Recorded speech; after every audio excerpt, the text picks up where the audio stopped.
Everyone, लेखपाल 2022 के ग्रामीण विकास की इस प्रैक्टिस सीरीज में आपका स्वागत है। चलिए सेट नंबर 20 पे चलते हैं।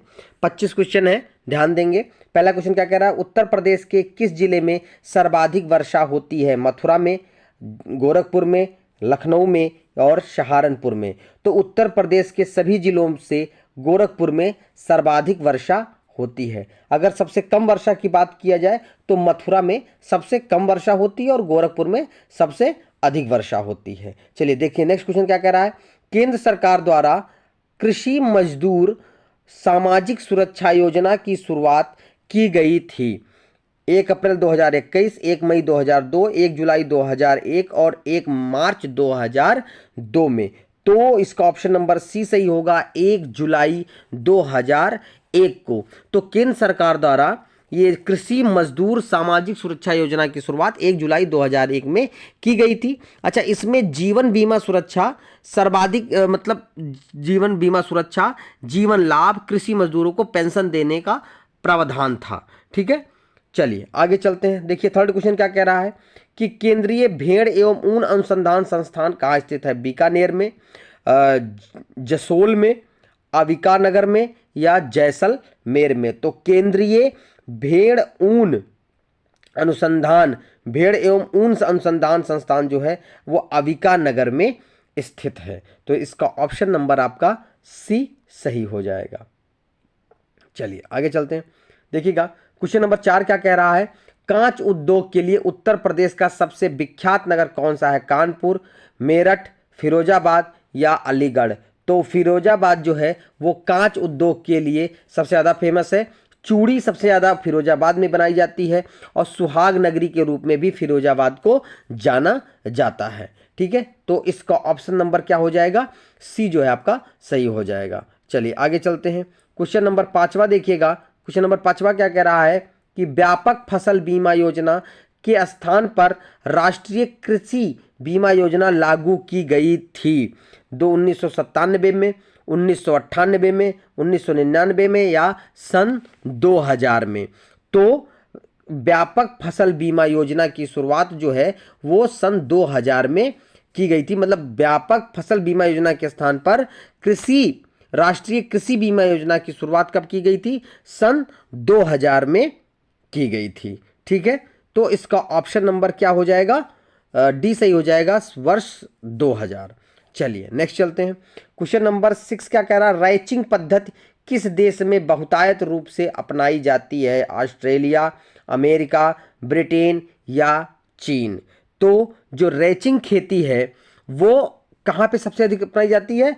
ऑस्ट्रेलिया में अपनाई जाती है। ठीक है, तो रेचिंग खेती में क्या होता है कि भूमि की जुताई, बुवाई और गुड़ाई नहीं की जाती है, ना ही फसल का उत्पादन किया जाता, बल्कि प्राकृतिक जो वनस्पतियां हैं जैसे उनको चराया जाता है। ठीक है, इस प्रकार की जो खेती होती है वो ऑस्ट्रेलिया में अधिक होती है। तो इसका ऑप्शन नंबर जो है आपका वो ए सही हो जाएगा। अगले देखिएगा क्वेश्चन नंबर 7 क्या कह रहा है? उत्तर प्रदेश को भारत के कितने राज्यों की सीमाएं स्पर्श करती हैं? तो उत्तर प्रदेश को कितने, 4, 5, 8 या 3? तो उत्तर प्रदेश को भारत के कितने राज्य स्पर्श करते हैं? उत्तर प्रदेश को कुल 8 राज्य स्पर्श करते हैं। देखिए वैसे अगर आपको कहीं नोटिस में 9 दिखेगा तो 9 ऑप्शन में भी नहीं है, बट 8 है। 9वां कौन सा है? वो केंद्र शासित प्रदेश दिल्ली है। तो 8 राज्य देख लेते हैं। उत्तराखंड है, हिमाचल प्रदेश है, हरियाणा है, राजस्थान है, मध्य प्रदेश है, छत्तीसगढ़ है, झारखंड है और बिहार है। तो ये 8 राज्य जो हैं वो स्पर्श करते हैं और केंद्र शासित प्रदेश के रूप में दिल्ली स्पर्श करता है। एक राजधानी स्पर्श करती है और इस तरह से कुल 9 राज्य गिने जाते हैं।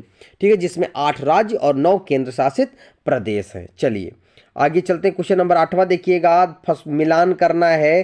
क्या कह रहा है 8वां क्वेश्चन मिलान करने में? कह रहा है पीला सोना। तो सरसों को पीला सोना कहा जाता है। ठीक है, फलों का राजा कौन है? आम है। फलों की रानी कौन है? लीची है। और सोना, झूठा सोना किसे कहते हैं? पाइराइट को कहते हैं। किसे कहते हैं? पाइराइट को जो है हम झूठा सोना कहते हैं। तो इसके अकॉर्डिंग अगर मिलाया गया है तो 3 4 1 2 होना चाहिए, 3 4 1 2, तो ऑप्शन नंबर आपका ए जो है वो सही हो जाएगा। तो इसका ऑप्शन नंबर ए सही होगा। चलिए आगे चलते हैं।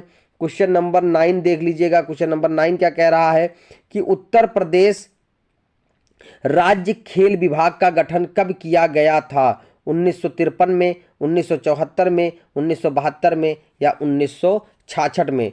तो 1974 में खेल विभाग का गठन किया गया था। कब किया गया था खेल विभाग का गठन? 1974 में किया गया था। अच्छा, उत्तर प्रदेश में परमाणु विद्युत केंद्र कहाँ स्थित है?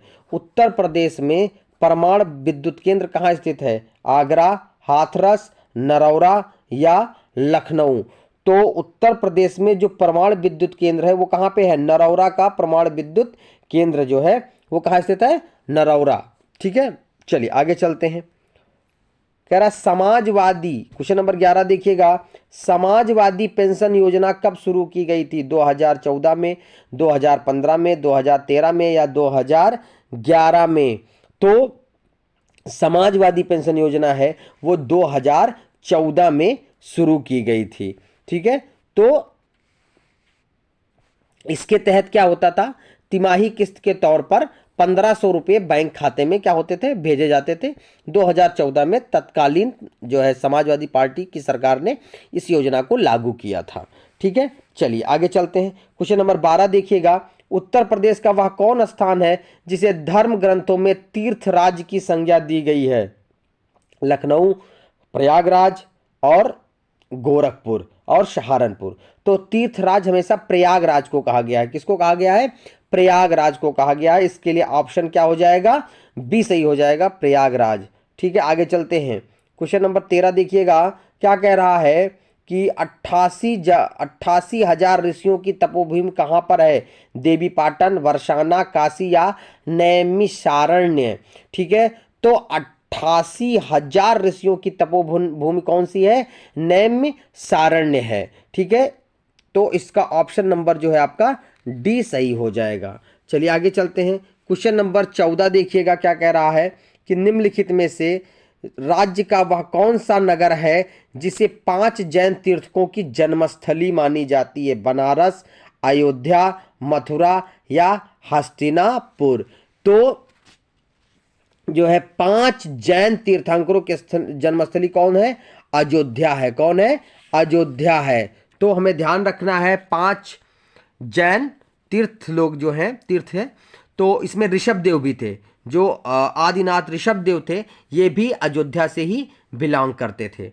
ठीक है, तो इसमें ऑप्शन नंबर आपका बी सही हो जाएगा। चलिए आगे चलते हैं। क्वेश्चन नंबर 15 क्या कह रहा है कि उत्तर प्रदेश में सर्वप्रथम किस पक्षी विहार की स्थापना की गई थी? समसपुर, नवाबगंज, पटना पक्षी या ओखला पक्षी विहार?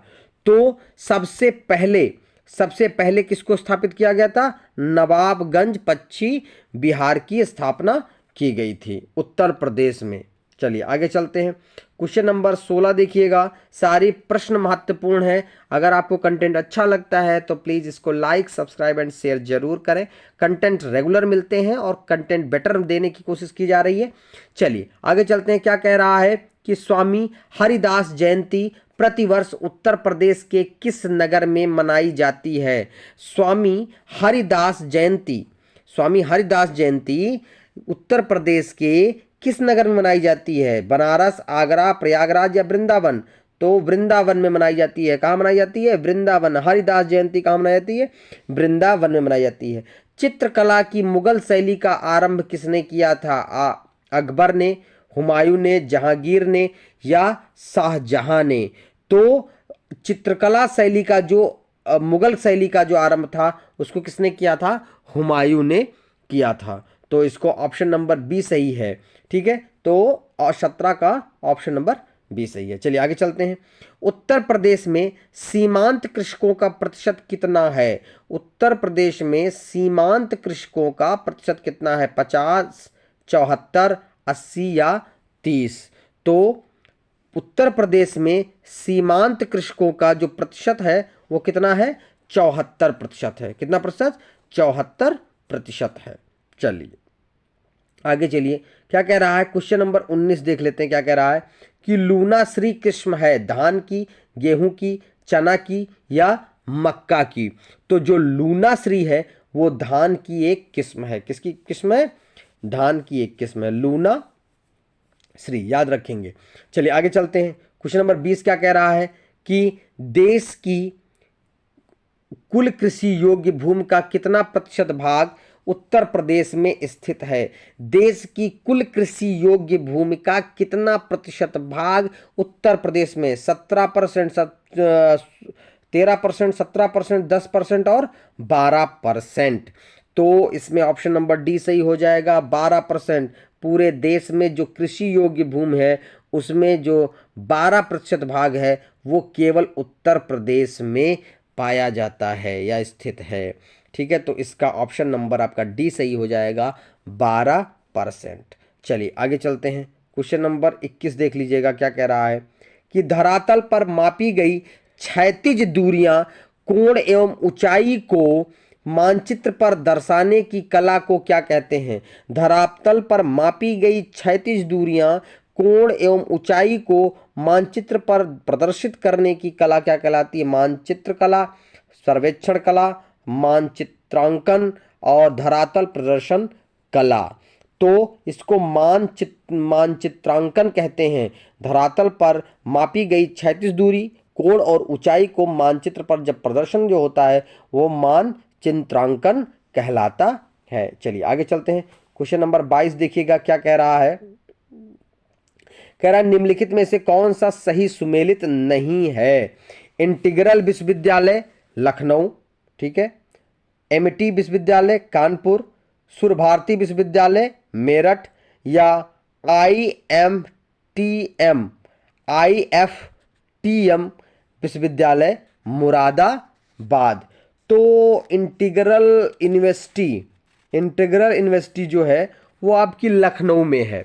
इंटीग्रल यूनिवर्सिटी कहाँ पे है? लखनऊ में है। ठीक है, अच्छा, तो ये आपका सही हो जाएगा। एमटी विश्वविद्यालय जो है वो लखनऊ में है, कानपुर में ना होकर के कहाँ पे है? लखनऊ में है, तो ये आपका गलत हो जाएगा। सुर भारती तो अब तो आंसर आपका क्लियर हो चुका है। और सुर भारती विश्वविद्यालय कहाँ पे है? मेरठ में है, सही है।